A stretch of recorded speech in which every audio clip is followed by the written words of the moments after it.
બોટાદ જિલ્લા ભાજપ દ્વારા લોકલ અપનાવો દેશને આત્મનિર્ભર બનાવો સ્લોગન સાથે યોજી રેલી। બોટાદ રેલવે સ્ટેશનથી હાઈસ્કૂલ ટાવર રોડ હવેલી ચોક સહિતના માર્ગો પર યોજી રેલી। મોટી સંખ્યામાં ભાજપના કાર્યકરો બેનરો અને સ્ટીકર સાથે રેલીમાં જોડાયા।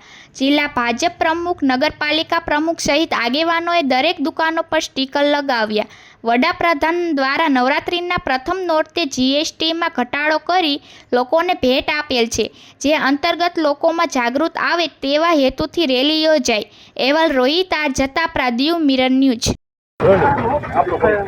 આજરોજ બોટાદ ખાતે જે માનનીય શ્રી નરેન્દ્રભાઈ મોદી દ્વારા જે 15મી ઓગસ્ટના દિવસે જે આ દેશના નાગરિકો માટે જે દિવાળી ગિફ્ટ જે દેવાનું વચન આપ્યું હતું, તે નવરાત્રિના પહેલા નોરતે જે જીએસટીમાં બમ્પર જે ઘટાડો કર્યો છે, તેના અનુરૂપ લોકોમાં જાગૃતિ આવે તેના માટે ભારતીય જનતા પાર્ટીના કાર્યકર્તાઓ, ચૂંટાયેલા પદાધિકારીઓ બોટાદની બજારની અંદર શોપો હોય, દુકાનો હોય, ત્યાં સ્ટીકર લગાડી અનેક રેલી સ્વરૂપે કાર્યક્રમો કર્યા હતા। જે રેલીના જે સ્લોગન હતા, જે ખાસ કરીને નરેન્દ્રભાઈ જે આહ્વાન કર્યું છે સ્વદેશી અપનાવો, સ્વદેશી જે ભારતની અંદર અને જે ભારતીયના પરસેવા થકી બનતી હોય તેવી વસ્તુનો ઉપયોગ કરવા માટેનું જ્યારે નરેન્દ્રભાઈએ આહ્વાન કર્યું છે, ત્યારે લોકોની અંદર જાગૃતિ આવે એના માટે ભારતીય જનતા પાર્ટીના કાર્યકરો દ્વારા આજે બોટાદના બજારોની અંદર રેલી સ્વરૂપે અને સ્ટીકરો લગાડી અને કાર્યક્રમો કર્યા હતા।